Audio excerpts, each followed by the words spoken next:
Good evening. Good evening mga kapatid. Good morning sa ibang sulok ng mundo. Good noon, maybe in other places. Purihin ang Panginoon, mga kapatid, sa kanyang kabutihan. At nandito naman po tayo para sa ating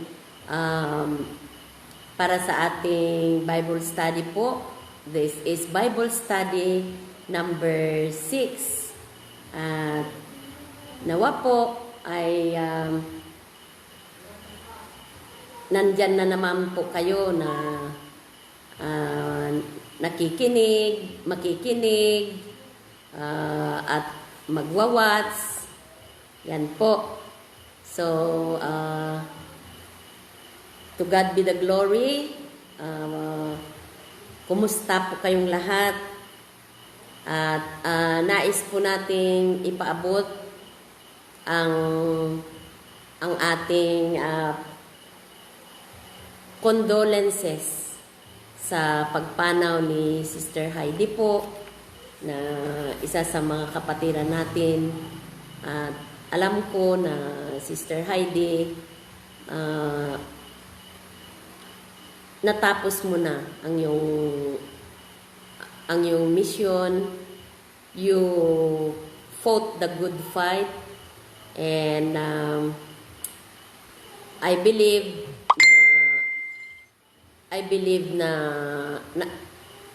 nandyan ka na mag-e-enjoy with the Lord. So, Sister Heidi, you've prepared your life before you left us. So, we will be remembering you, Sister Heidi. Whoever enjoy your stay with the Lord. So, ngayon mga kapatid,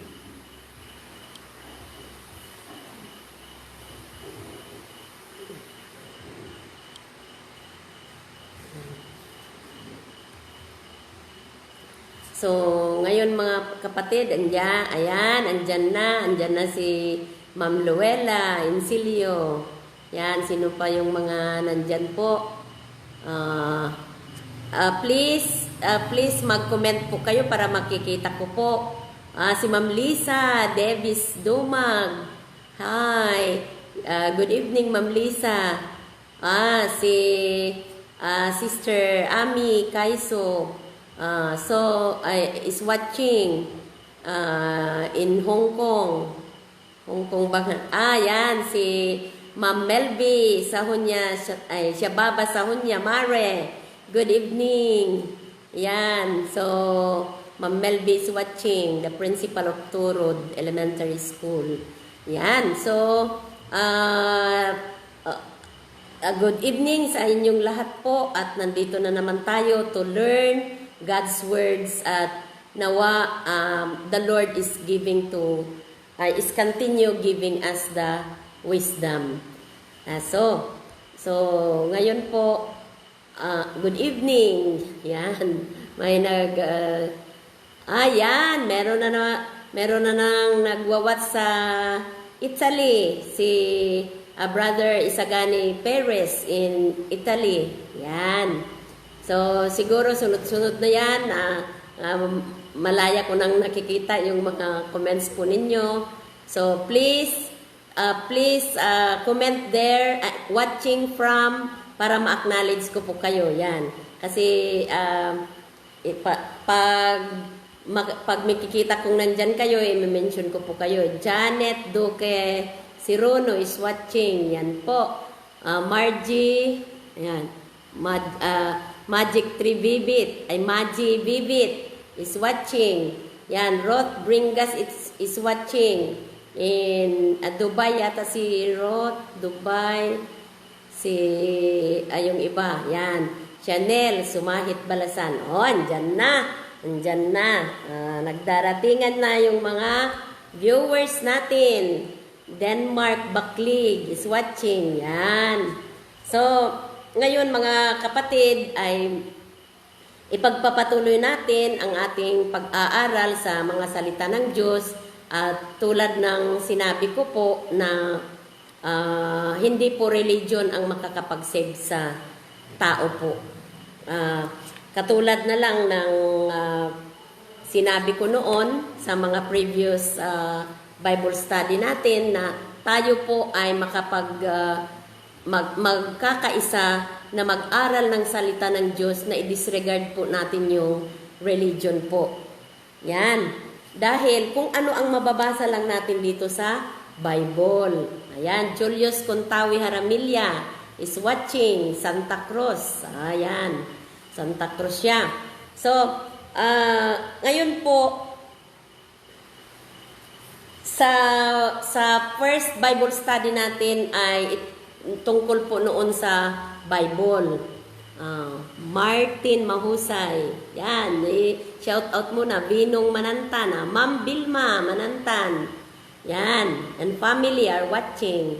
So, yan, ang sinabi natin noon at may mga naman. So, sa Bible study number 1 natin ay about the Bible.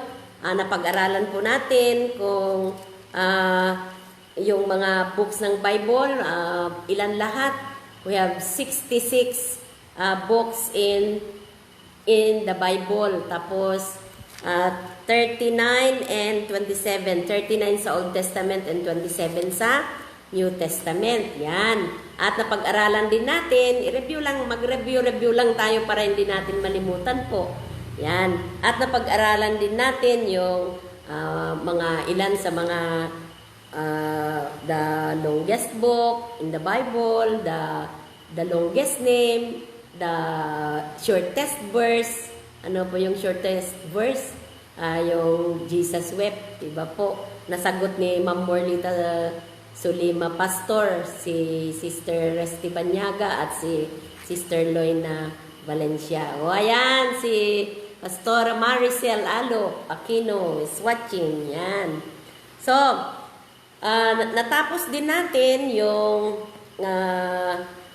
o kaya natouch din natin yung about the religion po. Yan, doon na pumasok po yung katanungan ni kapatid na Bernard po. Yan. Hindi ko po sinabi yung apelyido niya para ano rin. So, ngayon po, tapos na touch din natin yung is Jesus Christ God? At saka po yung Trinity. O, ayan na yung mga watchers natin from Manila. Sister Elma Lau. Yan. Lovely Grace Villasilio is watching. O. So, dito po na touch din natin na yung na-touch natin kung ano ang maidudulot ng Bible sa atin po. Diba? So, yung mga hindi nakapanood sa unang Bible study ay na-touch po natin noon na sa Old Testament, hindi pa ipinanganak doon si Jesus Christ, pero nandun na siya. Isa na siya sa nag-create po. Ayan, andyan na naman yung sa Canada. Si Sister Juanita Falunya is watching. So, ngayon po, medyo ibalikan lang natin na i-review lang natin na ang sa Old Testament wala pa nasulat ito nung wala pa si Jesus Christ. So ang pinaka-original na pagkasulat ng Bible ay Hebrew, Aramaic at saka Greek. And then sa New Testament dito na yung pagkapanganak ni Jesus Christ at saka sa hanggang sa kanyang life na, yung mission niya, yung pag-save niya hanggang sa yung pagkamatay niya hanggang po sa siya ay bumalik na sa Ama, nag-resurrect. Yan po. So, doon sa God, nako, matindi. Dahil, pero bago na-touch din natin noon na the word is like a seed, is like a sword, it produces life. It is like water na maghuhugas sa ating mga buhay. Yan. Light of our lives. Nagsisilbing ilaw po itong mga salita ng Diyos. Spiritual food din. Magsisilbi din po itong food natin spiritually. Yan. Ma'am Rosemary Taktay Savelia is watching. So, ito din ang nakapagbibigay sa atin ng kalakasan, itong salita ng Diyos. Then, sa God po, about God, na pag-usapan natin noon, previously, doon sa mga nakinig sa Bible study number 2, 3, 4, ganon. Na ang God ay iisa po. Kaya lang po, meron itong three persons po. Na kung bakit may 3 persons, dahil the Father, the Son, and the Holy Spirit, but these 3 are one. Ayan po. Kung gusto nyo pong mapanood yung talagang explanation niya po, ay balikan nyo yung Bible study number 3 at saka number 4 po. Yan. Dumadami na yung mga nanonood dyan. Nandyan din yan, si Reverend Mike Mahor. May back-upper dyan. Ayan, si Pastor Mike Mahor ng Geneva Scholastica. Hi, Pastor. Good evening, kumpadre. And then, we have also Sir Andy, Siena Pitas, Charitz, Kelsey Villalon, Jonalyn is watching. Yan po. So, napag-usapan ang very interesting yung question ni Brother Bernard noon dahil question na talaga sinabi niya talaga na hindi Diyos si Jesus Christ. Kaya yon, pinatunayan naman natin na napakarami namang verses ang nagsabi na Christ is God. Yan po. Marami, napatunayan natin. Maraming references po, pero hindi ko na ibabasa na uulitin. Para sa mga hindi po nakapanood, ay panoorin nyo na lang yung Bible study number 3 at saka 4. Kapag po pupunta kayo doon sa YouTube, at mag-subscribe po kayo doon, nandun na po lahat yung series ng Bible studies natin from 1 hanggang sa 5 po. Ito po ay 6 na ito. Bible study number 6. Ayan. So, nandyan na naman. May watchers na naman tayo from Hong Kong. O yan, si Ate Dita, Palacio Piedad, Pastora Dita. Martina Silario, yan. Magbaback up ang mga yan. Okay. So, kahit, kahit na pag-usapan na natin noon, nasabi na natin yung mga verses ng pagka-Diyos ni Kristo, alam niyo mga kapatid, meron pa rin katanungan itong si kapatid na Bernard. Ang sabi niya, yung sa huling text niya po, ay chat niya po sa akin ay mag-aral pa rin daw ako sa Iglesia ni Cristo. Yan ay tinanong na natin noon, pero sabi ko, napanood mo ba talaga, brother, yung mga sagot ko? Sabi ko. Kaya ngayon, para sure na wala na siyang masabi na hindi niya napanood, halimbawa, talagang inilagay ko na sa messenger niya. Yan. Talagang sinend ko, finorward ko sa messenger niya lahat na kasagutan. Kasi, kapatid na Bernard, talagang na-i-explain ko naman lahat doon na yung Iglesia ni Cristo po ay yun, yung universal yun, yung binubuo yun ng lahat na mananampalataya po. Hindi yung very literal na yung church na natatakan po ng Iglesia ni Cristo. Lahat po na mananampalataya ay matatawag po na Iglesia ni Cristo. Yun po ang turo sa yan. At saka nabanggit ko rin na kung yung name ang pagbabasihan ng maliligtas, kung yung name ang pagbabasehan po ng maliligtas, mas marami naman yung name na Church of God. Sabi ko nga, ayan. So, 6 na beses, yung Church of Christ o kaya Iglesia ni Cristo ay 3 beses lang.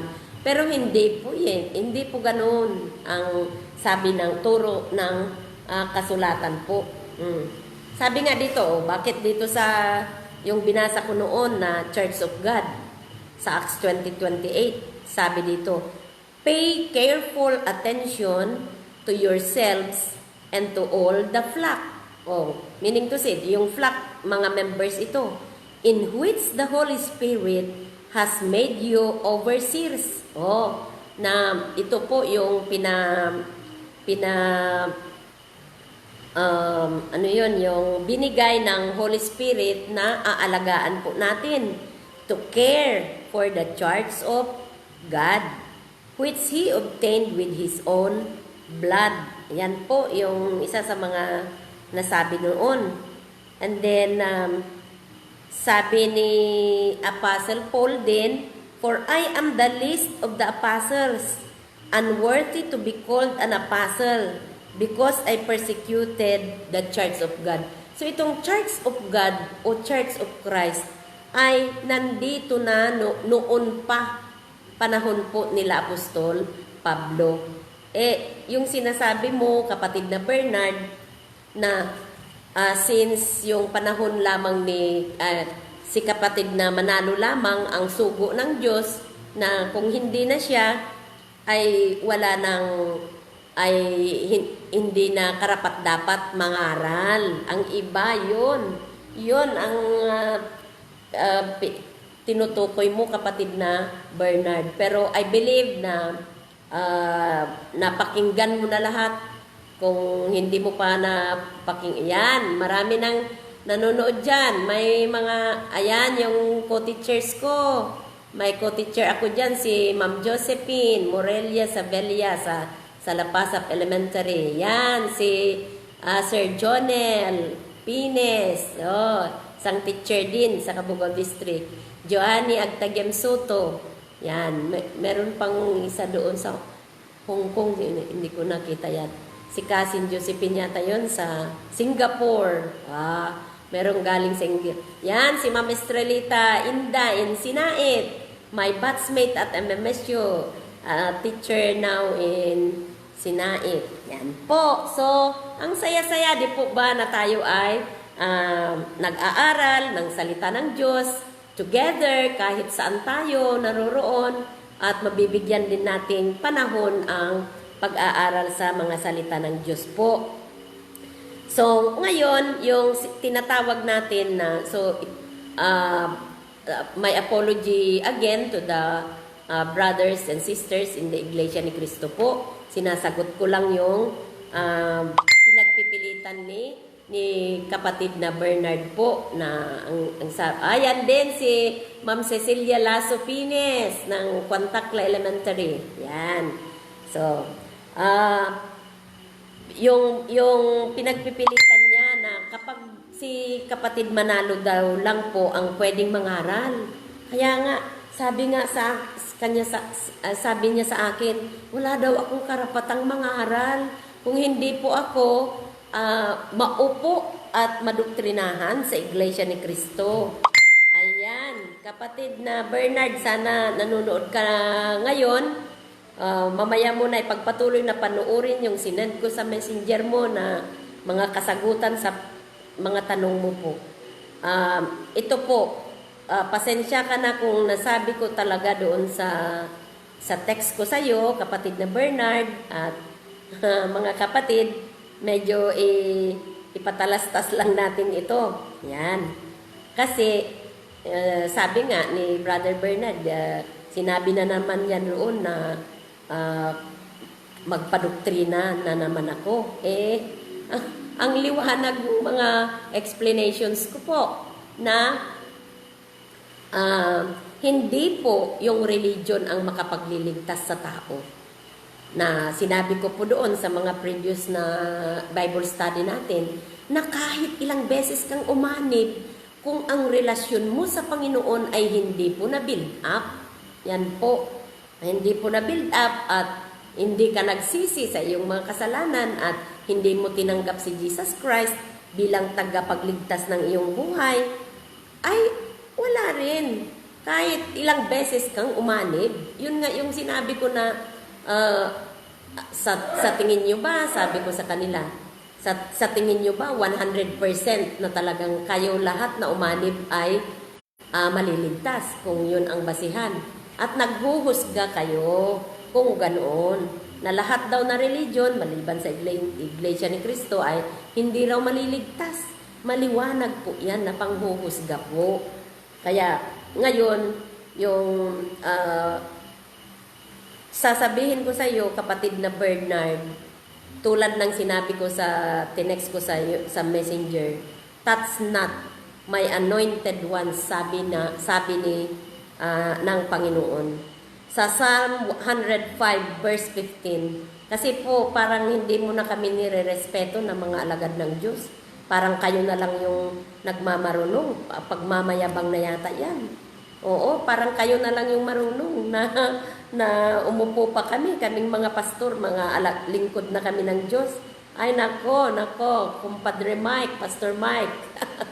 Ayan, andyan na naman, si May Salvador Abero.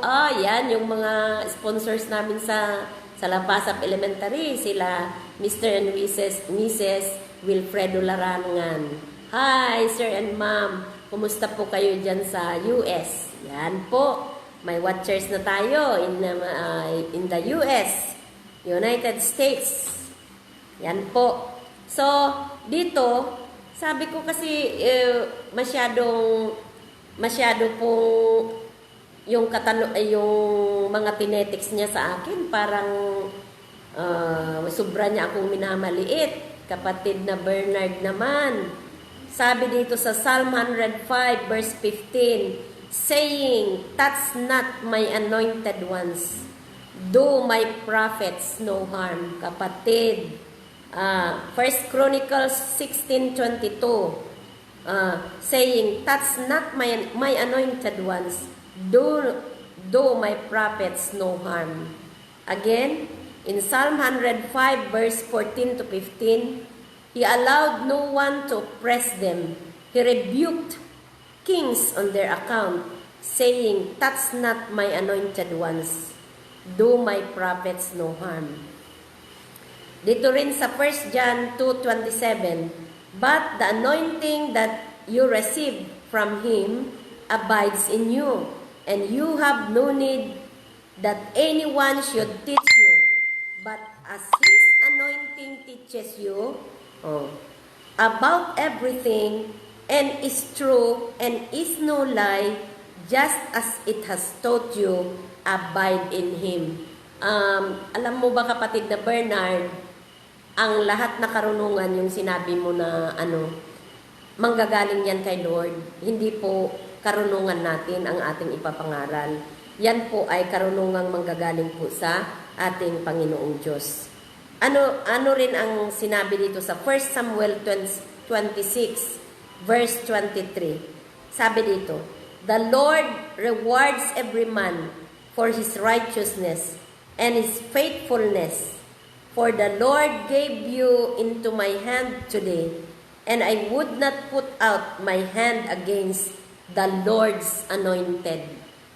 Kapatid, matakot ka naman na mangliliit ng ganyan, kapatid.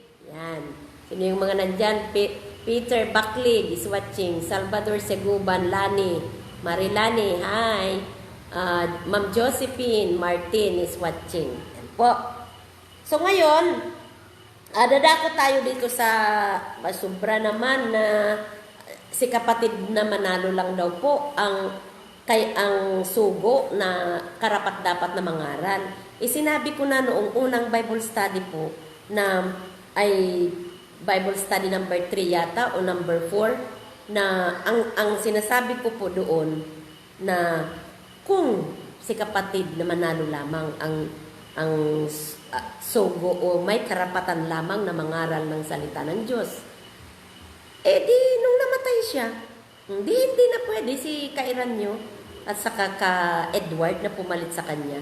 Di siya lang. Kasi siya yung kinikilala ng Iglesia ni Cristo na anghel sa malayong silangan po. Pero wala po. Walang matatagpuan na name doon ni kapatid na Felix Manalo. Yun nga po, kapag babalikan nyo yung mga explanations ko sa mga naunang Bible study po, na-explain doon lahat. Yun, na-explain na hindi yun. Kasi wala nang maliligtas. 1914 lang nag-umpisa po ang Iglesia ni Cristo. Di ibig sabihin, beyond 1914, bago pa mag-1914, let's say 1913 pababa, di wala nang naligtas. Itong nasa Bible, panahon pa lang nila Apostle Paul at saka meron na itong meron na itong Iglesia ni Cristo o Church of God. Yan. Yan po. So, yung Church of Christ at saka Church of God, the same din yun. Pero ang ginagamit ng mga Iglesia ni Cristo, yung may Cristo lang. Dahil nga, yun nga yung pangalan ng church. Pero hindi po makuha sa pangalan ng church po. Walang sinabi dito na ang maliligtas lamang ay yung mga sumasamba sa natatakan ng Iglesia ni Cristo. Wala po. Ang Iglesia ni Cristo ay, ako rin, kinukonsider ko na ako Iglesia ni Cristo. Dahil, uulitin ko na ang Iglesia came from the Greek word, Ecclesia, na ang ibig sabihin po, the called out ones, lahat na mananampalataya kay Kristo po. Yan. Diyan na naman si Ma'am Wendy Aganad. Dani Sumahit Balasan. Yan po. Si Sister Nida Palayan. Yan. Si Pastor Dita Palaso Piadan. Hong Kong. Yan. Ay Macau. So, yan po mga kapatid. So, yun, inexplain ko na doon na hindi ko si kapatid Manalo lang daw ang dapat na mangaral. Sabi ko nga, baka sabihin mo, Brother Bernard, sabi ko nga na, ayan, shout out po. Andyan si Sir Pedro Atuelan, yan, the former district supervisor po. Yan, andyan din yung si retired teacher, si retired master teacher, si Ma'am Linda Guerrero. Wow.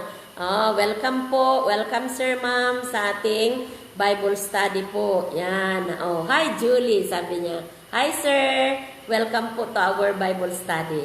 Yan po. So, para sa mga nahuli po, pinag-uusapan natin yung chat po ng isang kapatid na nagngangalang Bernard na sinabi niya po na ang may karapatan lamang daw na mangaral ng salita ng Diyos ay si kapatid na Felix Manalo po ng Iglesia ni Cristo dahil siya daw po yung sugo sa huling araw sa malayong silangan na ito po yung tinatawag na Pilipinas po. Yan.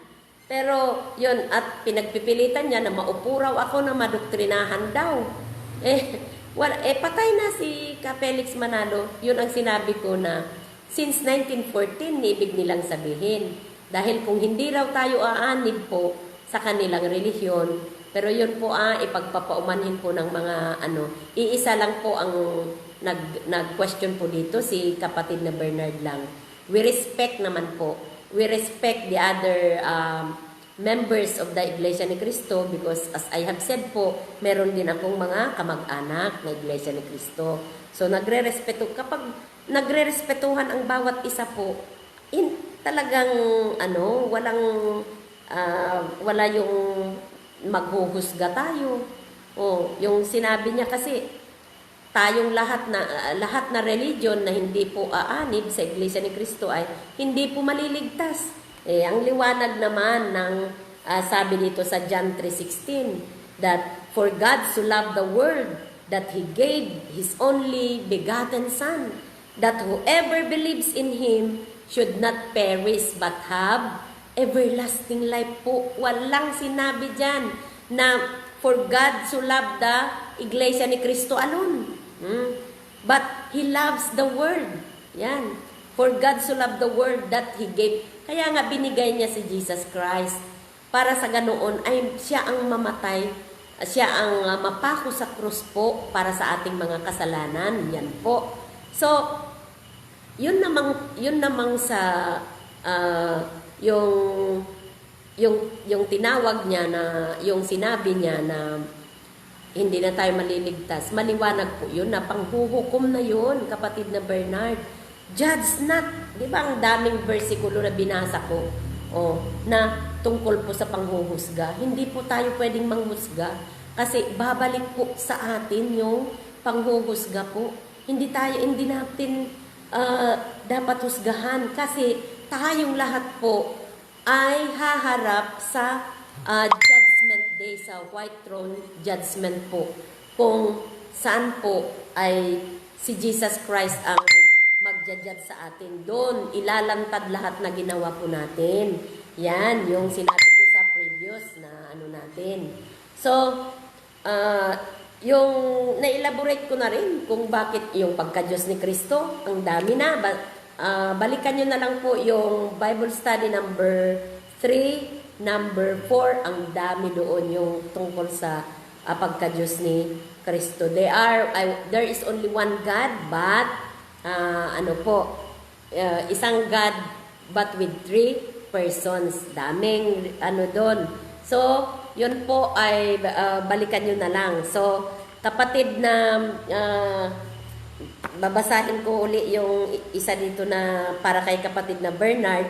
Sabi dito, John 14:12, Truly, truly, I say to you, whoever believes in me will also do the works that I do, and greater works than this will he do.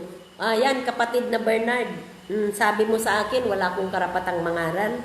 Sabi dito, whoever believes in the Lord, yan, will also do the works that he do. Sabi dito, I say to you, whoever believes in me will also do the works that I do, and greater works than this will he do. Pwede pa rin daw nating makagawa ng mas great, mas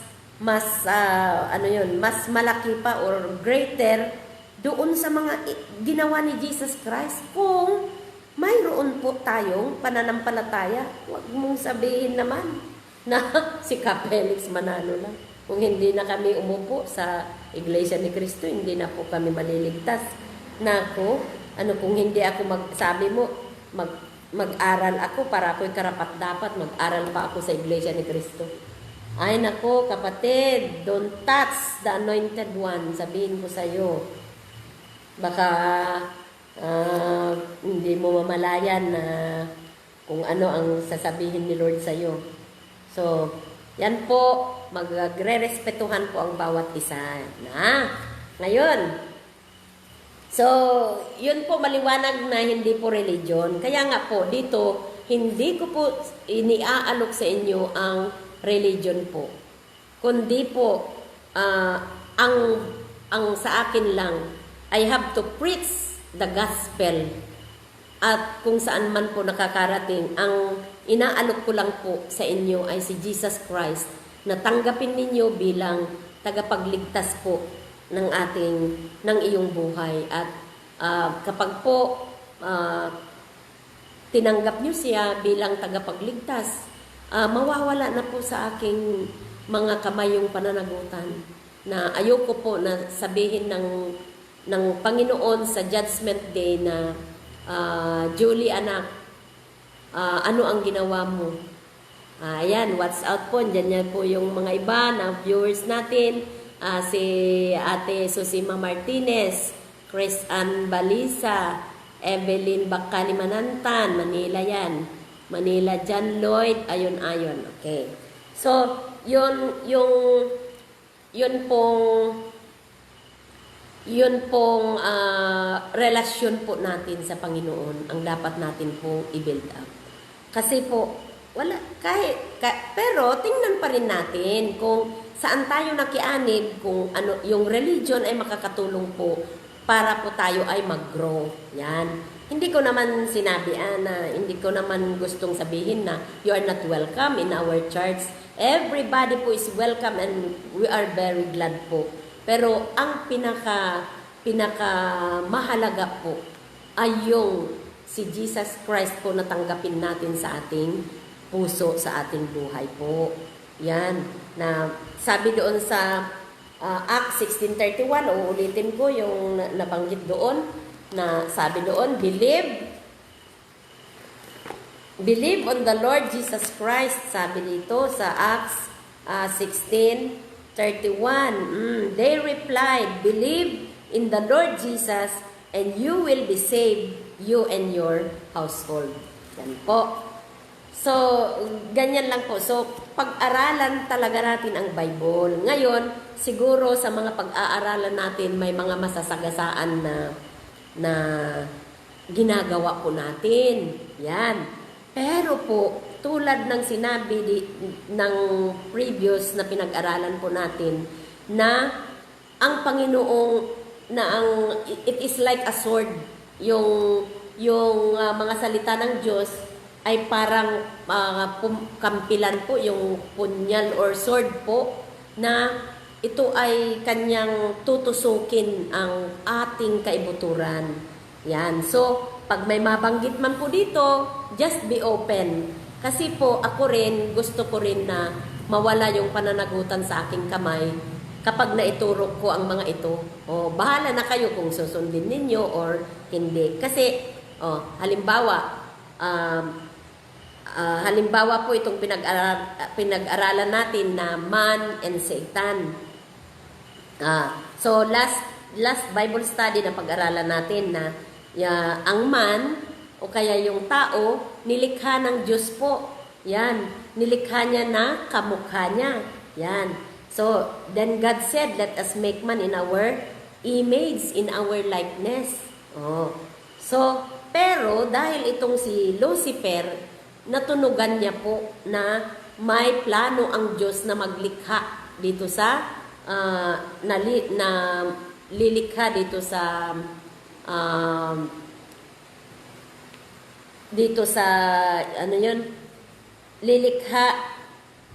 maglikha ng tao dito sa lupa. Kaya po gusto niyang i-overpower, gusto niyang lampasan ang Diyos.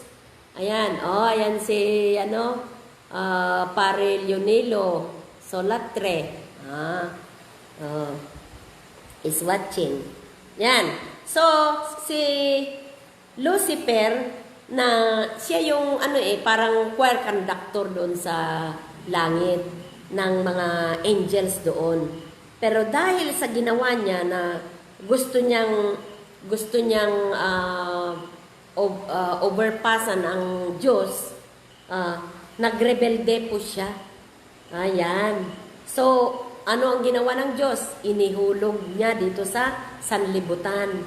So, siya na yung nag-tempt po kina Adam and Eve. Yan. So, ang una pong nalikha ay si Adan. Si Adan po. Pero dahil nakita ng Diyos na malungkot si Adan, kaya nga nilikha din niya si Eva. Pero yan, uulitin ko yung sinabi ko noon, review lang po ito kasi natapos na natin ito noon. The temptation, review lang ito na uulitin ko na wala pong binanggit dito na yung kahoy na kinain, yung bunga ng kahoy na kinain nila Adan at Eva ay hindi po mansanas. Wala pong matampuan sa Bible na mansanas po. Kundi po, ito ay tree, ito ang pangalan niya, tree of life and the tree of the knowledge of good and evil. Yan po. So, yung tree of life represent the life and authority of God Himself. Yan po. At saka yung tree of knowledge, yun naman ang of good and evil represent Satan's life and authority. Yan po. So, sa lahat na kahoy doon pwede nilang kainin. Pero yun lang po ang hindi nila pwedeng kainin. Pero yun, dahil si Lucifer sa pamamagitan ng nag-appear siya na parang serpent, yon doon nag-start na na-deceive si Eve. Si Eve naman, pumitas ng bunga, binigay din kay Adan. Itong si Adan naman, pumayag na, kumain naman. Yan. So, ang resulta, yun na po, nagkasala na ang tao. Doon na pumasok ang kasalanan. Sin entered the world through one man, and death through sin, and in this way, death came to all men. Kaya nga po, meron ng death. Yan na po. So, as for you, you were dead in your transgressions and sins, in which you used to live when you followed the ways of this world and the ruler of the kingdom of the air, the spirit who is now at work in those who are disobedient. All of us also lived among them at one time, gratifying the cravings of our sinful nature and following its desires and thoughts, like the rest. We were by nature objects of wrath. Ephesians 2:1-3. Yan na po, nag-umpisa. Yan. So ngayon, ito po yung very interesting, medyo maselan, medyo rin ito kasi nandito na po tayo, na-discuss na po natin yung iba't ibang kasalanan po. Before po, dadako tayo sa topic natin na Jesus. Medyo lang natin. Kasi may nagtanong po sa akin na sabi niya, ano po ba ang ikinaiiba ng religion ninyo sa religion namin? Yun po. Yung nagtanong po ay Catholic po. Yan. Pero ito po ang sasabihin ko na ngayon, bago ko pa ma-discuss lahat, na tulad po ng sinabi ko, hindi po tayo magja-judge kung alin ang tunay na religion po. Ang nakakaalam lang po niyan ay si Jesus pagdating po ng hukom. Hindi ko po i-judge ang mga ibang religion. Kahit Catholic, hindi ko po pwedeng i-judge. Kahit Iglesia ni Cristo, kahit lahat na religion, wala po akong karapatang mag-judge po. Yan po ang maliwanag sa Bible. Kasi judge not, sabi dito. Yan. Pero for the sake of Bible study po, na kung ano ang mababasa dito, yun lang po ang ipapangaral ko. Ipapangaral natin po. Yan. Dito po kasi yung nagtanong sa akin, sinagot ko po. Pero ito po ay para na rin po sa atin na hindi yung comparison o ano. Pero for the sake of open-mindedness na tayo ay open na mag-aral sa salita ng Diyos po. Actually, ang pinaka-difference lang po ng Catholic at saka itong sa amin po ay tungkol po doon sa pagsamba po sa mga Diyos-Diyosan. Yan. Yun ang pinaka-evident na difference. Kasi po, at saka po yung paulit-ulit po na dasal. Yun ang nandito. Pero alam ko pong kayo lahat ay open po. At saka kahit naman mapag-aralan natin dito, kung gusto nyo pa rin gawin, bahala kayo. Basta ako po, mawala na po yung pananagutan sa aking kamay na hindi na po sasabihin sa akin ng Diyos na, bakit hindi mo yan tinuro? Bakit linampasan mo? Yan. Pero, meron ding nagsabi na kapatiran din sa Iglesia Katolika na sabi niya, alam mo, Pastora, sabi niya sa akin, kahit pumupunta ako sa simbahan at nandun yung mga graven images, sabi niya, hindi ko naman sinasamba. Kung ganun ang explanation ninyo, well and good.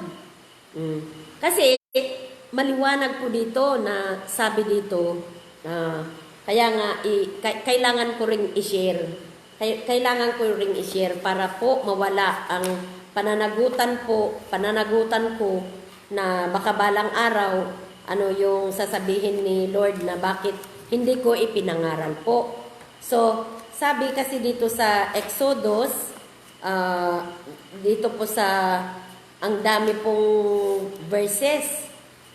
Ang dami kaya, itong mga verses, halos mag 100 verses itong sinabi na hindi tayo, sabi dito, for although they knew God, they neither glorified Him as God, nor gave their thanks to Him, but their thinking became futile, and their foolish hearts were darkened. Although they claimed to be wise, they became fools and exchanged the glory of the immoral God for images made to look like mortal man and birds and animals and reptiles. Yan po. Romans 1:21 to 23. Medyo i-elaborate lang po natin, pero tulad ng sinabi ko po, bahala pa rin kayo kung ano yung explanation ninyo. Pero sa Exodo po, kasi nandito pa tayo sa sins, para bago tayo po dadako doon sa sa tungkol kay Jesus. Ayan, so dito po sa Exodo, uulitin po natin yung sinabi natin noon na ang dami kasi, ang dami na nagsasabi po dito na hindi po natin dapat sambahin ang mga Diyos-Diyusan. At hindi rin po natin pati po yung gagawa po. Yan. So, pasensya na po. Pero kailangan ko pong ibasahin ito kasi matatagpuan po sa Bible. Yan. So, dito po sa wag nyo, baka hindi na kayo mag-a-attend ng Bible study, kayong mga sumasamba. Bahala kayo, basta ngayon gusto kong malaman nyo na nandito po sa Bible na isa pa sa mga 10 Commandments. Sabi dito, and God spoke all these words, I am the Lord your God who brought you out of Egypt, out of the land of slavery. You shall have no other gods before me. Kasi noon, yung kasing mga tao, yung mga alahas nila po, ginawa nilang kung ano-anong mga figure na tapos sinamba nila. You shall not make for yourself an idol in the form of anything in heaven, above, yan po, or on the earth, beneath, or in the waters, below. So, yung paggawa po, talagang nakakasuklam na yan sa Panginoon. Yung paggawa ng mga graven images, yung idol. Yan. You shall not bow to them or worship them. Yan. For I, the Lord your God, am a jealous God. Yan po, nagsiselo siya. Punishing the children for the sin of the fathers to the third and fourth generation of those who hate me, but showing love to 1,000 generations of those who love me and keep my commandments. Ayan po. Tapos, sabi pa dito sa 22, then the Lord said to Moses, tell the Israelites to do this. You have sinned for yourselves that I have spoken to you from heaven. Do not make any gods, maliit yung letter G, to be alongside me. Do not make for yourselves gods of silver and gods of gold. Yan. So dito mga kapatid, sabi niya, nakakatakot pala kapag ikaw po ay magsamba doon sa mga Diyos-Diyosan o graven images na may katulad dito sa langit, katulad dito sa at katulad ng tao, yun, ganun, ay talagang magkakasala po. Napakaraming verses po. Siguro yung mga interesado na lang, mag-chat na lang kayo sa akin para ibigay ko lahat. nandito pa po yung mga sinabi na meron silang kung bakit daw hindi tayo sasamba. Kasi meron daw silang mga mata, hindi naman po nakakakita. Meron din daw pong bibig, hindi naman nakakapagsalita. Hindi niya matugunan yung ating pangangailangan po. Yan po. Pero depende naman po doon sa paliwanag. Yan. Kasi yung panliwanag ng kapatid sa akin, pumunta daw doon, pero gusto lang niyang makita. Titingnan lang daw niya yung, yan, si si Abet Susan Sunyo. Si Sir Floro Rapanan, yung principal natin sa Sinait. Yan po. Yan. So, hi sir. Welcome to our Bible study. Yan. So, napakarami po nasabi dito na bakit daw po hindi tayo sasamba sa mga Diyos-Diyosan po. Dito sa napakaliwanag na dahil wala daw pong mata, merong mata pero hindi niya makita ang ating pangangailangan. At saka po meron din siyang bibig pero hindi naman niya masagot yung ating mga prayers. Kundi ang gusto niya po ay sasamba tayo sa buhay na Diyos. Yun ang sinabi dito. He is a jealous God. Ano ba yung jealous? Nagjijealous siya kapag sumasamba tayo sa mga Diyos-Diyosan po. Yan. So, yung sinabi po ng kapatid na pupunta daw siya doon, hindi naman daw siya nagwo-worship. Yan. Pero bahala kayo kung ano ang explanation din ninyo. I respect. Yan. Pero paano natin ipaliwanag yung talagang yayakapin mo, yung graven images, luluhod ka doon sa harapan niya, bahala na kayo. Yan, mga kapatid. So, ipapangaral lang natin din para wala ring hindi rin hahanapin ni Lord ang inyong mga kaluluwa sa akin. Bakit hindi mo ipinangaral? Yan. Matatagpuan naman sa Bible. Kasi dapat po, ang Bible kasi nagre-reconcile lahat. Wala pong nagkukontradict dito sa words of God. At nandito po lahat na kung ano yung sinabi dito, yun lang ang ipapangaral natin po. Kasi bawal na dagdagan o kulangan. Pero ang nakakatakot po dito, iilan lang po itong binanggit ko, pero ang dami. More than 100 verses yata yung talagang sinabing hindi magkakasala pati yung gagawa ng graven images at pati yung magsasamba. Ang punishment po ay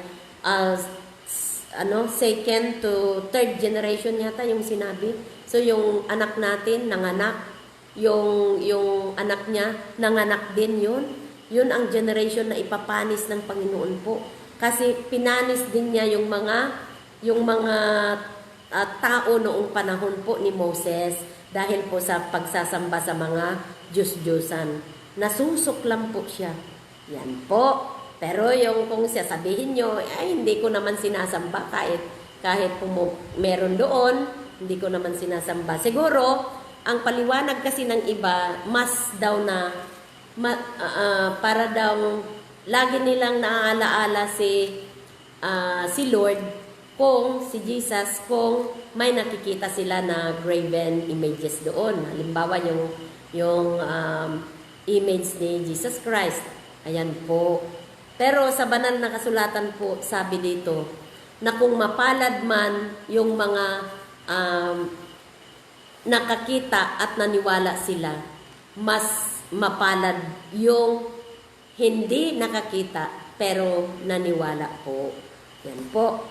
So, marami yan. Napakarami yung tungkol sa graven images. Dito sa Exodus na lang po, napakarami po. Yan po. Pero hindi ko na, basta nabanggit ko na lang na hindi po sinasang-ayunan ng Panginoon. Yan po. So, bahala kayo. Bahala pa rin kayo. Kung gusto po niyo pa rin magsamba sa mga Diyos-Diyosan. Kasi po, yan ay kung anuhin natin, talaga namang hindi niya marinig yung prayers natin. Meron nga siyang ear, pero hindi niya po tayo marinig. Pero po sabi dito doon sa Lord's Prayer, alam natin lahat yon na kung manalangin tayo, sabi, kung maaari nga, sabi sa Bible ay doon sa room tayo manalangin. Yan. Na kung ano yung sasabihin natin sa living God po. Kasi po, ang living God natin, siya dapat ang bubuhat sa atin. Siya ang bumubuhat sa atin. Bubuhatin niya yung mga problema natin. Hindi tayo yung bubuhat po doon sa kinikilala natin na Diyos. Oh. Kasi nung unang araw, ang kinikilala nilang Diyos ay may image ng baka. Kaya nga po, nasuklam ang Panginoon. Pero kung naalaala nyo po yung history po ni Elijah, yan po, si Elijah at saka yung iba, ang Diyos nila ay si Baal. Ngayon, yung mga propeta na sumasamba kay Baal po, nagkahamunan sila ni Elijah. Si Elijah, ang kanyang Diyos ay yung buhay na Diyos. Hindi man nakikita, pero buhay na buhay. Natutugunan lahat na panalangin niya. Nagkahamunan sila. Yung mga sumamba sa kay Baal na graven image, yan po, ay nagkahamunan sila. Sabi nung mga propeta sabi ni Elias, sige, para mapatunayan natin kung sino yung may totoong Diyos, sabi niya, kayong maglagay kayo ng altar, diyan nyo i-alay yung i-offer ninyo, sabi niya. Ngayon, sige, tawagin nyo ang iyong Diyos na si Baal. At yung mga propeta ni Baal, yon ginawa ang lahat na ginawa. Maghapon niya silang tumutugtog, sumasayaw, o ano-ano pa ang mga ginawa. Pero alam niyo mga kapatid, hindi po bumaba ang apoy para po ma-burn yung in-offer nila, yung mga sumasamba kay Baal po.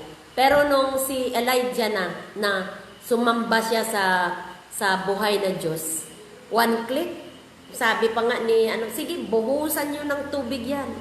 Nung nanalangin si Elijah, yan po, bumaba po yung apoy at nilamon po yung ini-offer ni Elijah po. Nag-iisa lang si Elijah noon. Yan po. At saka yung si Daniel naman, kung bakit po nila inihulog sa lions den si Daniel, dahil po ayaw niyang sumamba doon sa mga Diyos-Diyosan, ayaw niya pong manalangin doon sa mga meron ngang mata pero hindi ka naman makikita. Yun, yung mga yan. So, pero ano ang ginawa ng living God? Hindi niya pinabayaan si Daniel kahit inihulog na nila dahil hindi siya sumamba. Inihulog sa lions den. Pero ano po ang ginawa ng living God? Nako, nag-close yung mouth ng mga lions at nabuhay po si Daniel. Ganyan po ang ating buhay na Diyos na makakakita sa ating mga pangangailangan. One time po, ito ay parang yung ma-steer lang po yung pag-iisip natin. One time, merong yung yatang prosesyon po. Yan. Pero hindi ko po, I respect. Kung yun po ang pananampalataya ng bawat isa, bahala po kayo. Basta ito po, matatagpuan lang kasi dito sa Bible po. Ipangaral ko pa rin para mawala po yung pananagutan ko sa mga kaluluwa po ninyo. Kasi hindi po aksidente na nandyan po kayo. Ayan, nandyan na naman si Bats Nancy Castillo Nerona. O yan, kapatid na iglesia yan. Pero nire-respeto naman nila tayo. Yan. Ibahin ko si kapatid na Bernard kasi parang minamaliit niya. pinagyayabang niya yung minamaliit niya tayo. Pero marami namang mga kapatid na Iglesia ni Cristo na rumerespeto sa atin po. Pero para po sa akin, ako po pinakasimple na mamuhay. Pero ang kalooban lang po ng Panginoon sa akin ay mahiihayag po ang mga salita ng Diyos sa kahit saang lupalot ng daigdig makarating po. Ang salvation po ng mga kaluluwa, yun po ang mahalaga sa akin. O ito ay mga differences lang sa mga doktrina, mga hindi po, ang pinakamahalaga po ay yung maliligtas po ang ating kaluluwa. Hindi po yung religion, yun po ang liliwanagin natin. Ngayon po, may dumating na, kwento lang po ito na pwede nating pag-isipan. May dumating po, ay may dumaan na prosesyon po. Ngayon dahil may yung kalsada, meron siyang butas. E di siyempre gumanon po yung sasakyan na pinagdalhan. Eh siyempre mahulog na po yung graven image. Ngayon tumakbo na sila para hindi mahulog. Eh merong nagsabi, pero parang kung minsan di po, parang siguro magagalit tayo o pero kung pag-isipan din natin, tama siya. Na sabi niya, o tingnan nyo, hindi nyo ba ma-realize na kayo ang humahawak para hindi mahulog ang kinikilala niyong Diyos, sabi niya. Eh, samantalang yung Diyos namin na buhay, kapag may problema kami, siya yung sumasalo sa amin. Hindi tayo yung sumasalo doon sa graven image po. Yon ang sabi niya na sabi ko nga, meron namang puntos ito, sabi ko. Pero po, hindi po tayo naghuhusgahan. Yan. Kung ano man ang explanation nyo, basta ituro ko lang na talagang nandito, napakaraming bersikulo po, na sabi niya, huwag kayong sasamba sa mga Diyos-Diyusan. Graven images, huwag kayong gagawa. Pati po yung mga gagawa ng mga graven images po, ay magkakasala. At alam niyo po, ang punishment, sabi niya, second to third generation po. Nakakatakot naman. Yung mga anak natin, silang magsasuffer. Yung mga bakit? Magjijilos ang ating living God na lumikha po sa buong mundo. Yan po. Pasensya na po. Pero yan lang po ay kalooban ng Panginoon na ipangaral natin para pag nalaman nyo na at gagawin nyo pa rin, bahala kayo. Pero ako po, laking katuwaan ko na talagang nasunod ko yung will ni Lord na naipangaral din ito. Yan po. So, siguro sapat na yan. Sapat na yan.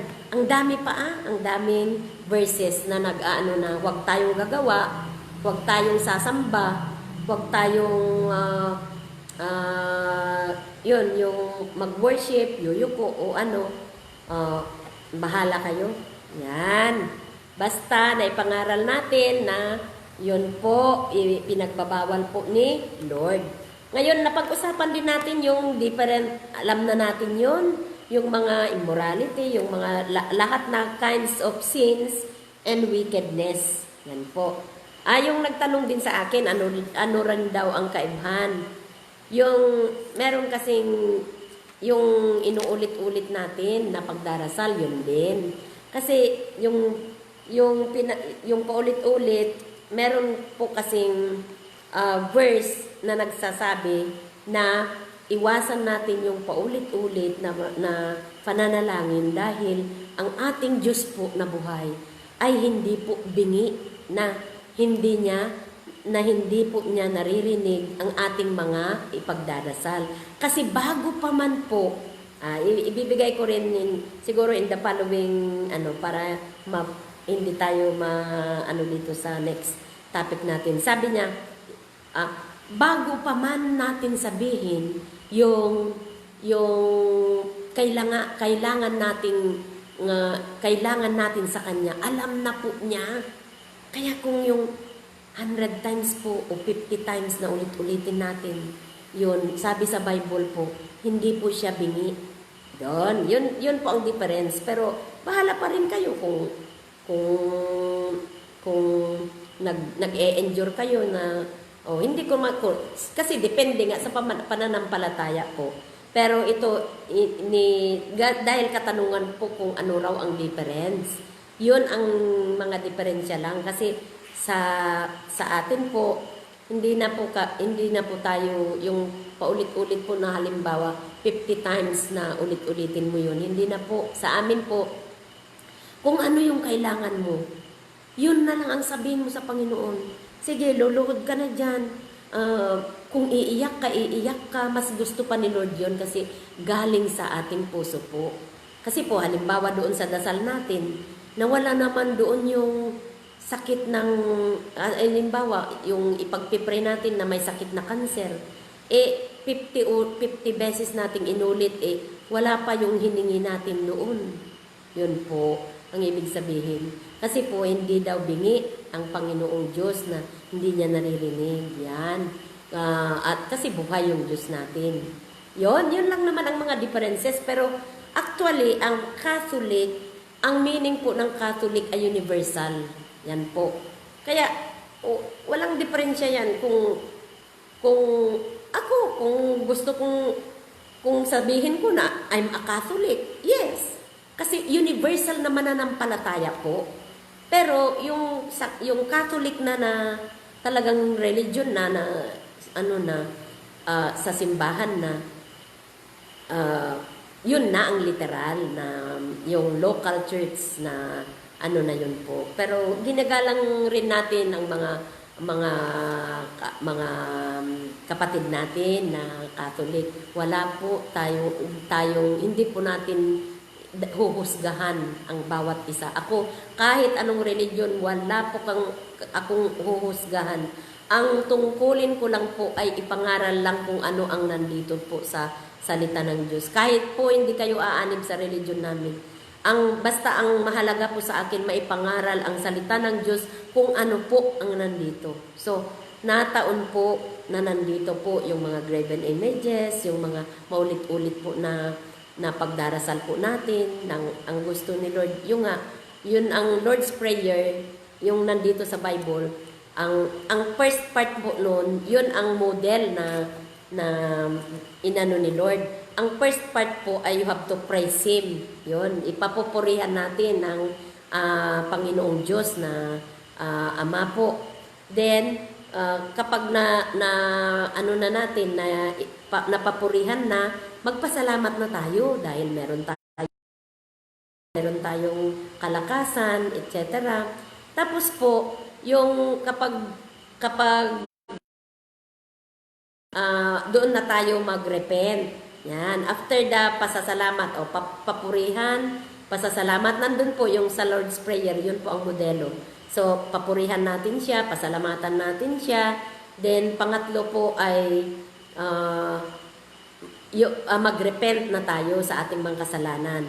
Then, after the repentance, bakit mauuna po yung repentance? Dahil po, para wala pong hadlang, wala pong hindrance na ibibigay ni Lord, yung hihingin natin po. Yon. Kaya nga, papurihan natin siya, pasalamatan natin. Then, pangatlo po ay mag-repent na tayo sa lahat na ating mga kasalanan. Then, number 4 po, hihingi na tayo. O kaya, i-intercede din natin yung ibang mga kapatiran natin. Halimbawa, yung mga pamilya natin, mga kaibigan natin, i-intercede natin sila. And then po, doon, hihingi na tayo. Then, ang isisil po natin yung pinakaselyo po, kumbaga sulat, selyuhan natin sa pangalan ni Jesus Christ. Yan po, para makarating sa Ama. Kasi po, sabi ni Jesus Christ na, yung binasa ko noong previous Bible studies na, kung hindi sa Kanya, hindi tayo makakarating sa Ama. Yan. Pero dahil He is the way, the truth, and the life. No one comes to the Father but by Him. Yan po. So, kapag naselyuhan na sa pangalan ni Jesus Christ, yung panalangin natin, makakarating na po yan sa buhay na Diyos. Yan po. Yun lang naman ang mga differences. yung graven images, yung ano, at saka yung siguro yung mga ibang, doon kasi sa Catholic Bible may mga nadagdag na doon sa may ibang Bible po na ano. Pero ang pinapangaral ko lang po ay itong 66 books. Kasi ito po yung original na, yung nanggaling po sa original na nasulat po na ano. Meron yung mga naidagdag na may mga Makabyo, mga ano, may iba-ibang books na naidagdag sa iba. Yan po, hindi ko naman sasabihin na hindi ito ipinapangaral ng mga kapatiran natin na sa simbahan po. Pero bahala kayo. But kung gusto nyo, next time po ilalantad ko lahat na verses patungkol po dito at bahala na po kayong magbuklat sa inyong Bible. Kaya nga po sabi ko na open dapat ang Bible. Kasi kung ano yung hindi nila ipapangaral at mababasa natin dito, at least po nabasa nyo. Nabasa natin na hindi lang yung nakikinig lang tayo doon sa leader natin. Siyempre, very limited. Pero kung tayo po mismo yung magbabasa po ayan, nandyan si Ma'am Grace Apolonio. Hi, Ma'am. Yes, si Ma'am Grace Apolonio Dasalya. Yan. Nida Sabeliano, Ma'am Nida Sabeliano, Cristime Piñera, yan, Ma'am. Si Sister Perlita Soriano Ligon, yan po sa Maynila, yan. So iba-iba pong marami rin po tayong marami din po tayong watchers sa Mindanao, meron din po sa Visayas, sa Kamaynilaan, sa iba-ibang bahagi po ng mundo. So, purihin po ang Panginoon dahil po sa pamamagitan ng ganito. Kahit meron kayong ginagawa, ilagay nyo lang yung cellphone nyo dyan, nagba-Bible study na po tayo. Di po ba? So, hi! Welcome, ma'am! Welcome, sirs! So, dito po ang pinag-uusapan po natin ay yung mga mababasa po natin dito na kung ano yung hindi pa natin alam at mababasa po natin dito. Kasi ito po ang mga salita ng Diyos po. So, bahala na kayo kung gusto nyo pa rin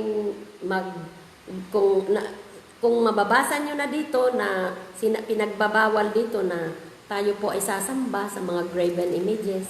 Bahala po kayo mga kapatid. Basta po, pinangaral ko lang, sinabi ko lang kung ano po ang sinabi po dito.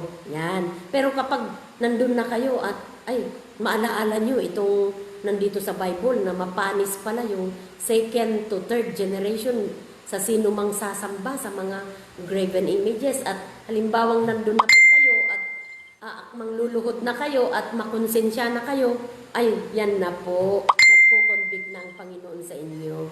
Pero marami pong nagsasabi na hindi naman talaga nila sinasamba daw.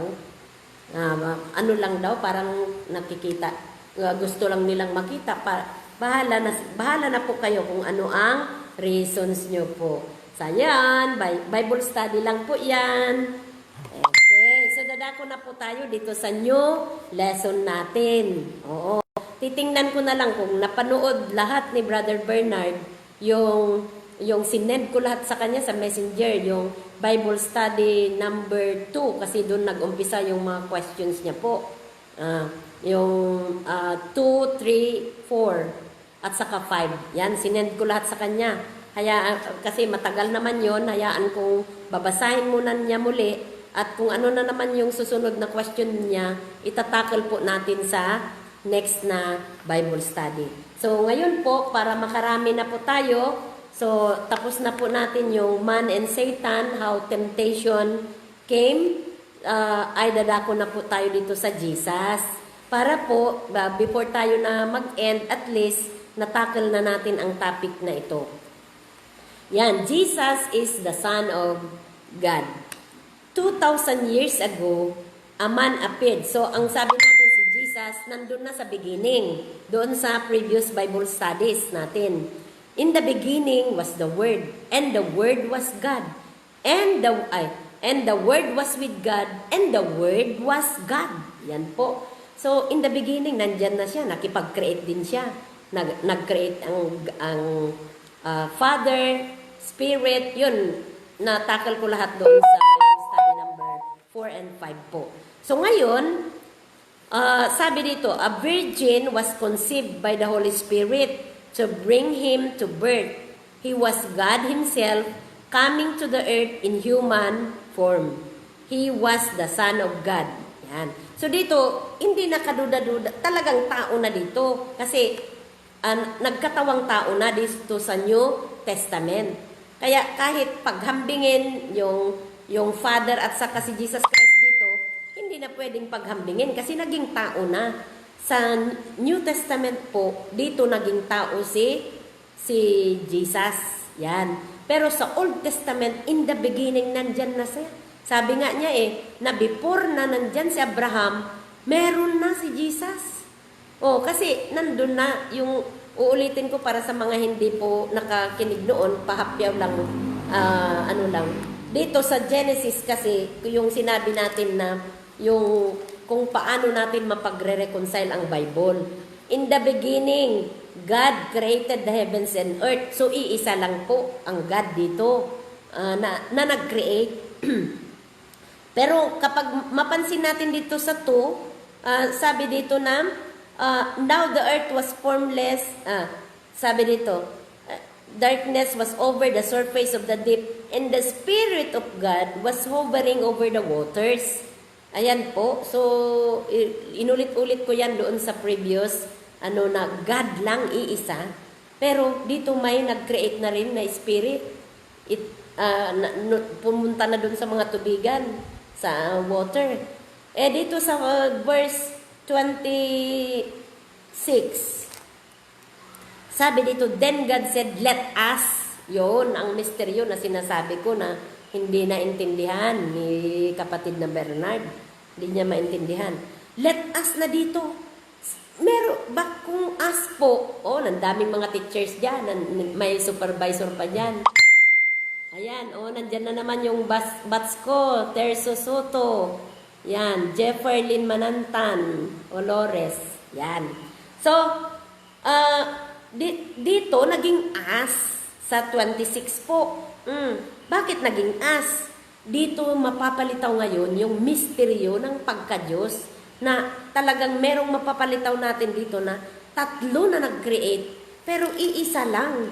God created the heavens and earth pero may spirit. Tapos doon sa John 1:1 mapatunayan natin doon na pati si Jesus Christ nag-create sa John 1:1.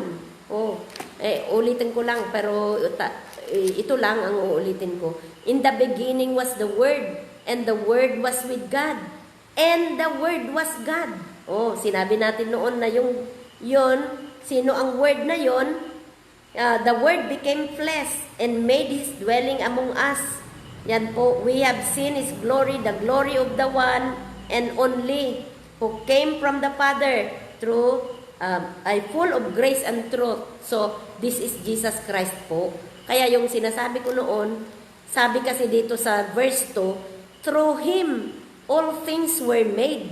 Without Him, nothing was made that has been made. So, nag-create siya. Kasi wala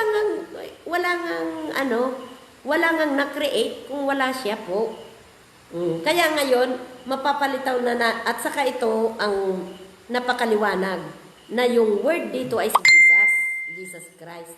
So kapag papalitan natin ito, in the beginning was Jesus Christ.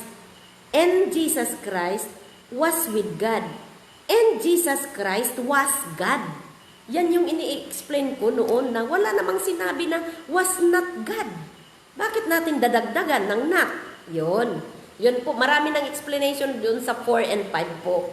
Yan, pahapyaw lang yan na para maintindihan natin na dito, napalitaw na yung us at saka our na meron ng tatlong persona dito.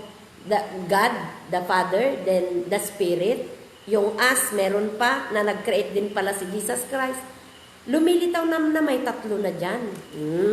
Kaya in-explain ko noon na yung itlog nga may balat, may puti, may egg yolk. Yan po. So ngayon, si Jesus lang ang tututukan natin. Tapos na yon yung tri-unity, yung tatlo sa iisang Diyos. Ngayon po, Jesus is the Son of God. Ito ang tututukan natin. Yan, yung binasa ko na in the beginning was the Word. So, Jesus yan. Full of grace and truth. So, Jesus came to the world for a special purpose. Ano po ang purpose ni Jesus? Kung bakit po siya pumarito? So, dito sa Colossians 1:13, sinabi po dito na to rescue mankind from Satan's power. Yan po. Nandyan na si Satan kasi nalaglag na si Lucifer from heaven na nagrebelde, na laglag dito sa lupa. So, yan ngayon, i-rescue na. Dahil dinisib ni Satan ang tao, ngayon i-rescue na ni Jesus Christ. Kaya nga, sinend na ni God the Father, yung pagka-Diyos niya medyo sinacrifice at naging tao. Pero bumalik din pagkatapos. Kaya dito sa Colossians 1:13, sabi po dito, for the Son of Man came to seek and to save what was lost. Yan po. Yung sinabi ni kapatid na Bernard, sabi niya sa akin na mag-iglesia ni Cristo raw muna ako bago ako masave. Hindi Kasi ang sabi dito, for the Son of Man came to seek and to save what was lost. Yun nga mga nawala. Sabi nga niya, hindi siya pumarito para sa mga matuwid, kundi para sa mga makasalanan po. Yan. To give His life as a ransom to buy. Yan, sa Matthew 20:28. Ano ang sinabi doon? The Son of Man did not come to be served. Yan din. But to serve and to give His life as a ransom for many. Matthew 20:28. Yan po. So, sabi, hindi siya pasilbihan, kundi siya ang magsisilbi po. Yan. So, number 3, to destroy the works of Satan in our lives. Sa 1 John 3:8 po, sabi dito, he who does what is sinful is of the devil, because the devil has been sinning from the beginning.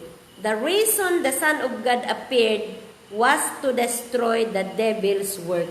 That is 1 John 3:8. Dahil naglipanan na ang mga kampon ng kadiliman, yon ang gustong i-destroy ni Jesus Christ. Kaya siya naging tao. Kaya siya pumarito. Number 4, to give us eternal life po. In 1 John 5:11-12, and this is the testimony, God has given us eternal life, and this life is in His Son. He who has the Son has life. He who does not have the Son of God does not have life. Yan. Kung ito po yung binigay ng Diyos. Kaya nga doon sa John 3:16 na uulitin ko, sabi doon na, for God so loved the world that He gave His only Son, that whoever believes in Him should not perish but have everlasting life. Meron po bang nabanggit dyan na religion po? Wala.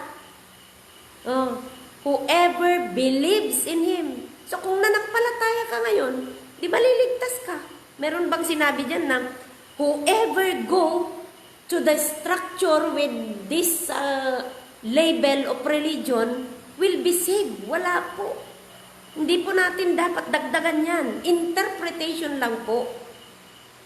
Interpretation lang. Yung mga pinangalan, yung sabi ko nga, Kung nagbabatay tayo doon sa pangalan, yung Iglesia ni Cristo nga, 3 times lang matagpuan doon. Yung Church of God, 6 na times, 6 times. Yung isang church namin na matatawag na Church of God, dinanalo na kami. Kung yung name ang pagbabasihan ng structure po, pero hindi po literal. Ang ibig pong sabihin ng mananampalataya, sabi dito, whoever believes in Him should not perish but have everlasting life. Whoever. Hindi po sinabing yung mga pumasok lang doon. At hindi po sure na lahat 100% silang maliligtas. Kasi po, paano nila masigurado? Yung kahit umanib, kung gumawa ng kasalanan bago siya namatay, masisave ba yun? Yun po, ang sinasabi ko na hindi po yung religion. Paano masave yun? Gumagawa ng kasalanan. Hindi nila natiwalag kasi hindi naman niya sinabi. He kept or she kept by himself yung kasalanan na yun. Haharap tayo lahat sa panghuhukom ni Jesus Christ. Who are we to judge others na hindi na masave yung ibang religion kung hindi nasasapi sa atin? Nakakatakot po. Oo, sa totoo lang, natatakot ako para sa kanila na naghuhusga ng ganyan po. Yung mga nanghuhusga. Pero yung mga hindi po, maraming mababait dyan. Yan dyan si Bats Nancy nga. Iglesia ni Cristo naman yan. Pero pag nag-gathering kami sa Bats namin, she respects me. Ako yung naglilid ng prayer. Hindi naman la sinabing, mag-aral ka muna doon kay Kapelix Manalo. Hindi niya sinabi. Nakikinig siya. Yung mga pamangkin ko, pag may okasyon sila, nasabi ko nga, doon sa previous Ante, pastura ka naman. Pati yung may namatay yung walang magpipray. Wala man lang magpray ng comfort para sa kanila kasi wala yung ministro nila. Dahil patay na raw, wala nang hindi na Ante, please, ikaw na ang magpray. Di may respeto sila. So hindi ko nila lahat yung mga kapatiran na Iglesia ni Cristo, they respect me. Kasi marami naman dito pero wala namang pumipilit sa akin na madoktrinahan. Ikaw lang, kapatid na Bernard. Kung minsan nga, sabi ko sa'yo, kapatid na Bernard, pasensya na mga kapatid pero kung nakikinig ka ngayon, kapatid na Bernard, bakit parang wala kang respeto sa kalalaki mong tao? Babae lang ako na ganyan ang sinasabi mo sa akin. Ikaw naman. Kung ako ganyan, meron ka namang sanang etiquette. Kababae kong tao, kalalaki mong tao. Sinasabi mo sa akin yan na para mangaral ka, maupo ka muna sa doktrina, magpadoktrina ka muna. Ano ang akala mo sa akin? Hindi na ako in-anoint ni Lord. That's not the anointed one. Yan. So, mga kapatid, ang sa akin lang po, hindi po ako tumayo dito kung hindi po ako nilid ng Panginoon. Kasi ilang years na po ito na gusto kong mangyari. Pero hinintay ko lang ang go signal ng Panginoon. Pero nung talagang may go signal na ang Panginoon, yun na po. Kaya mahirap, huwag mo akong husgahan, ka Bernard. Baka ka ng anointed one ang sabi. Kasi nakakatakot yung sabi dito, that's not my anointed one. I believe that the Lord has anointed me. Hindi man ako prophet kasi sabi dito na that's not the anointed one and my prophets. Kung hindi man ako prophet, I believe na inanoint ako ng Lord kasi wala naman akong karunungan na not in my own understanding, but it's the understanding that comes, it's a wisdom from the Lord. Yan. Yung si Sir Marlon Talusa nga kanina, sa school heads meeting namin, sabi niya, ay, Ma'am Julie, lagi kong inaabangan yung Bible study mo. Kasi talagang marami namang matututunan. Sabi nga niya siya, education program supervisor. Ikaw, baka ewan ko kung diakono ka o kahit diakono ka o ministro ka, magdahan-dahan ka rin sa pananalita. Kapatid, huwag kang husga ng husga dyan. Nasabihin mo nang wala na akong karapatang mangaral. Si Mary. Si Mary na nung nabuhay si Jesus Christ. Sabi nung hindi niya malaman kung si Jesus Christ or angel yon. Pero sabi niya, ipamalita mo ang good news. Siya ang namalita doon siya pa ang nagsabi sa mga disciples. Nasaan yung mga lalaki doon? Babae pa yung unang nangaral. Bakit sabihin mo sa akin na yan. Kung meron kang maipapakita na bawal mangaral ang babae, yon. Pero may sinabi doon na tumahimik pero hindi niya sinabi na ang mga babae ay tumahimik sa pangangaral ng salita ng Diyos ay wala. Kasi mismong si Mary, siya ang unang nag-spread ng good news ng pagkabuhay ni Jesus Christ. Yan po. Yan. So, number 5, we have here, to give us, number 4, to give us eternal life. Number 5, to give us new birth into the family of God. Ito yung sinasabi ni Kapatid Bernard, na taong bago. John 1:12. Ano ang sabi dito sa John 1:12? Sa John 1:12 sinabi dito, we proclaim to you that we have seen and heard, so that you also may have fellowship with us. And our fellowship is with the Father and with His Son, Jesus Christ. Yan po. So, naihiwalay ang tao dahil sa ginawa ni Adan at Eva, naihiwalay ang relasyon ng tao sa Diyos. Ngayon, ang magre-restore po ay si Jesus Christ. Para yung relationship ni Father sa atin ay ma-restore. Dahil doon nga sa pagkakasala ni Adan at sa ni Eva. Next. So, Jesus came to show us what God is, what God is.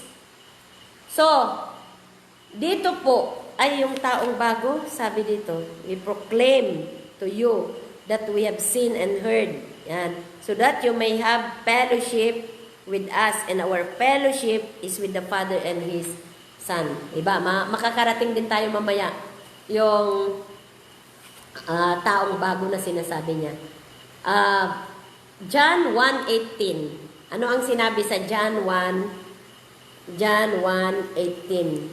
Sabi dito, no one has ever seen God, but God, the one and only, who is all the Father's side, has made Him known.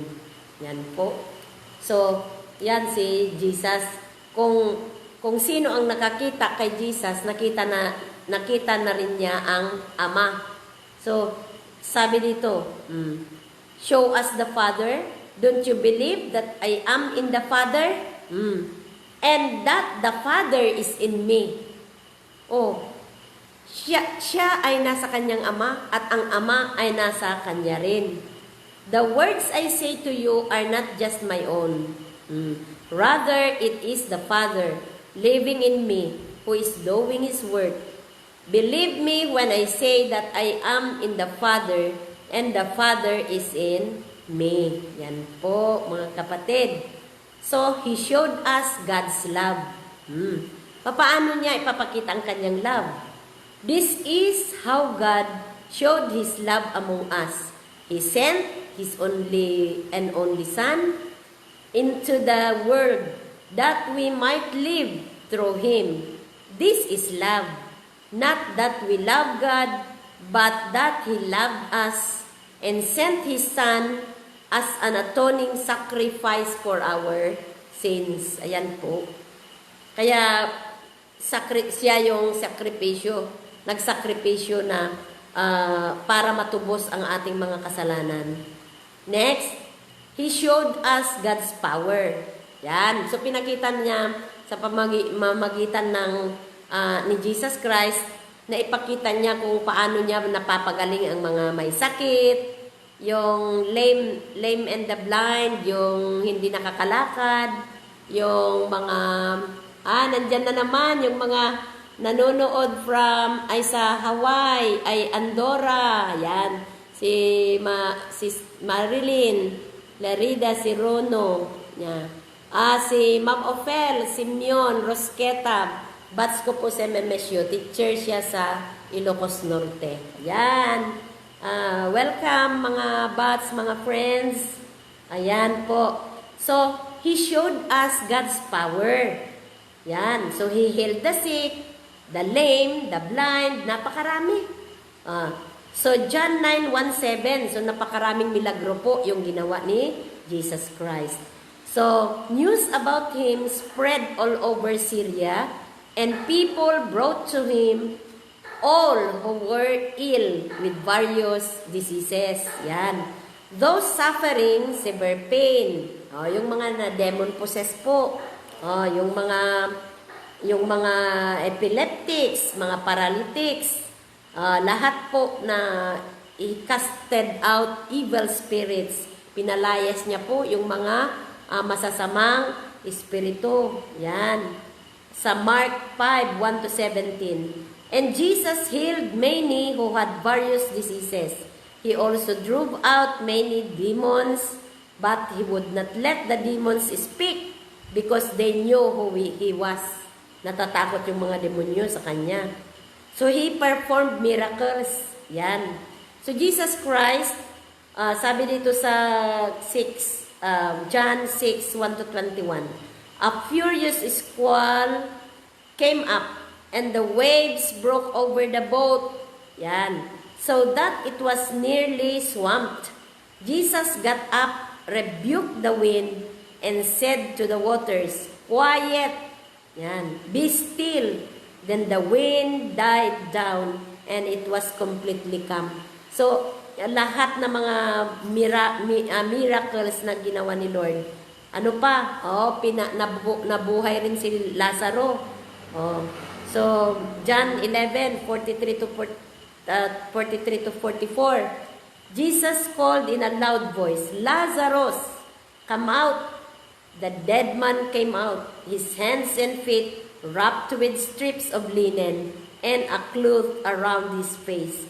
Jesus said to them, "Take off the gray's clothes and let him go." Yan po. Another, malapit na. Jesus shared our suffering in His life po.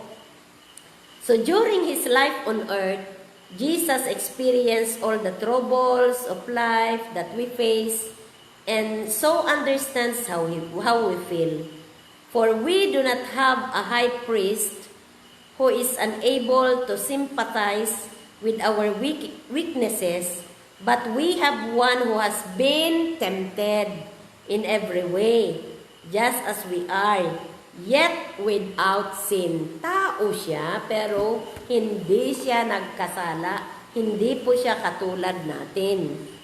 Next, Jesus Christ died on the cross for us. Yan po. Workmen took the Lord Jesus and executed Him by nailing Him to a wooden cross. Yan. Ipinakot po siya sa cross like a common criminal. He could have saved Himself, but He did not, for it was through His death on the cross that God was going to save the world. Jesus died for us.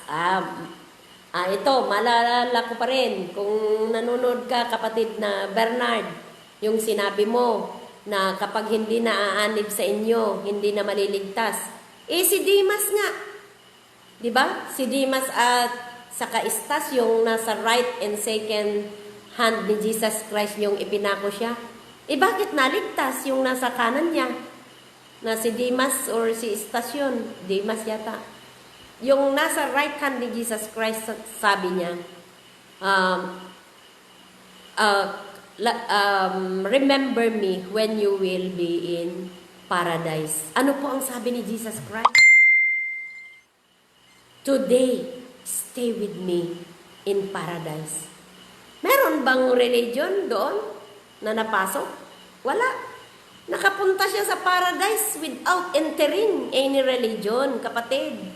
Kaya hindi po natin pwedeng ibasihan yung pagpasok sa religion. Yun, criminal yun. Yan. Kasi whoever na kahit tayo pa yung pinakamasamang tao sa mundo, kung tayo po ay binago ni Lord, yan, maliligtas po tayo kapag inaccept po natin na bilang tagapagligtas ng ating buhay. Yan po. Oh, meron bang religion yun? Nag-iglesia ni Kristo ba siya? Oh, yung criminal yun na nandun sa kanan ni Jesus Christ. Eh sabi ni Jesus Christ, today, stay with me in the paradise. Papasok ka muna doon sa church na yun. Aanib ka muna doon. Meron bang sinabi? Inaligtas siya. Yan po, mga kapatid. Masisira lang ang voice natin kung tayo'y maghahibladan, di po ba? Oh, yan. So, Jesus died on the cross to save us. Yan po. Dumarami na naman dyan. Marina Agnes Milet Palaso. Praise Rabang. Yan. Okay. So, mga kapatid.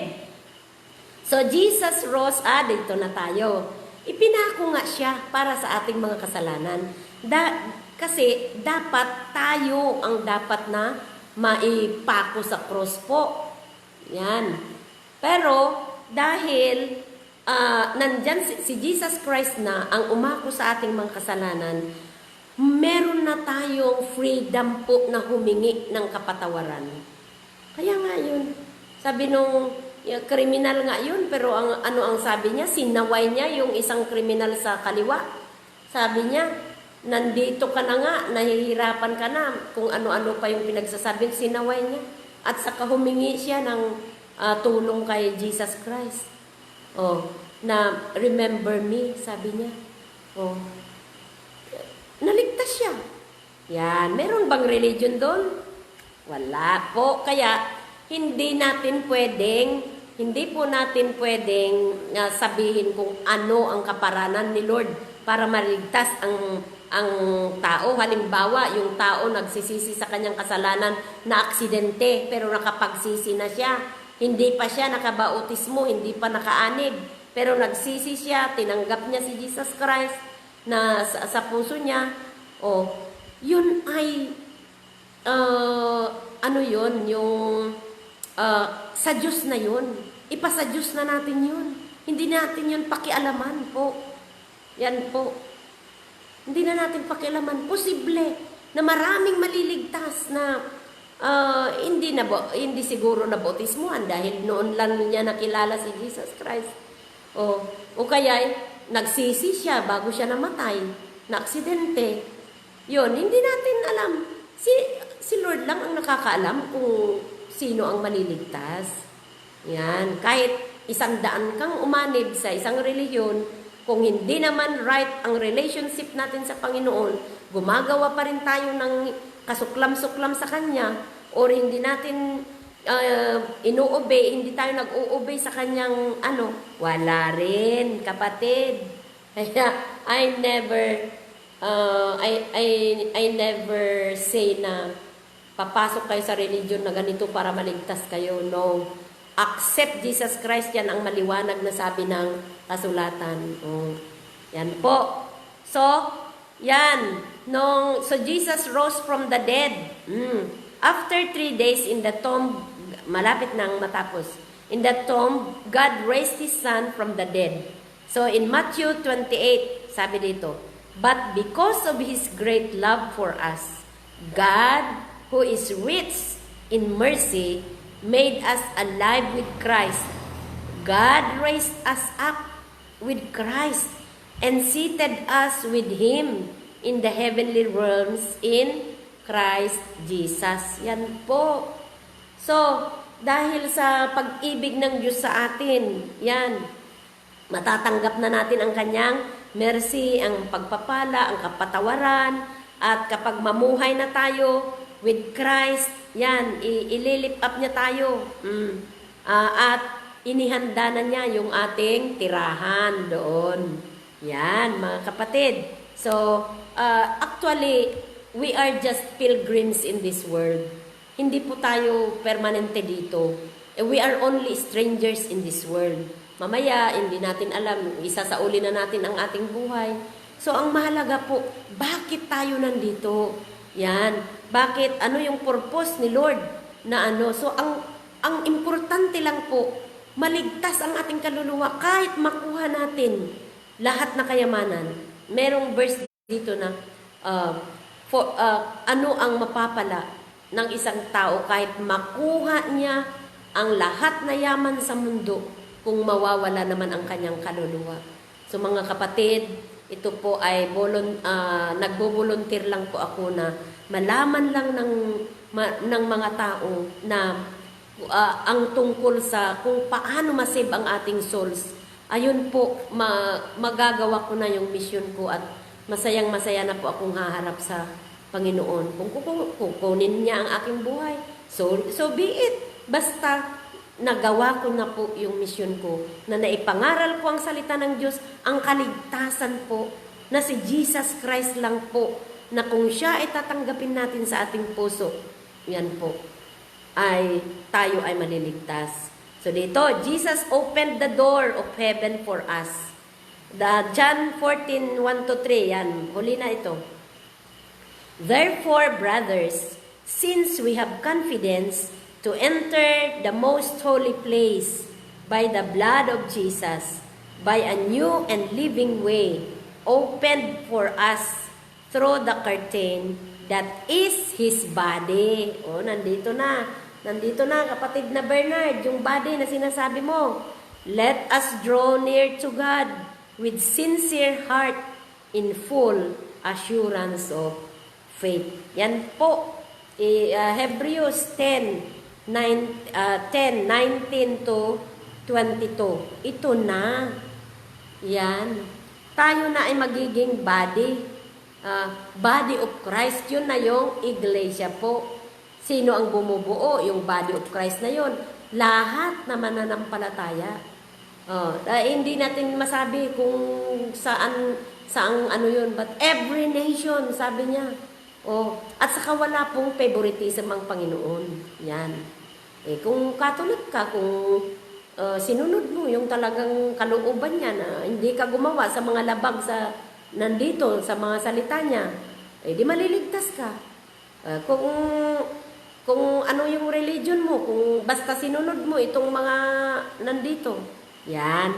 Pero po, ang importance din ng religion, mag-grow ba ako professional, mag-grow ba ako spiritually. Yun din dapat din nating isaalang-alang yun. Can I grow spiritually when I join that group? Ganon. Para lumago ka ba? Para lumago tayo? Dahil po, magbubunga rin tayo. Yun yung pamamagitan ng the fruits of the Holy Spirit. Yan po. So, kung may mga katanungan po kayo, na kung ano, pwede po kayong mag-comment. Anyway, recorded na yan. Pagkatapos na po na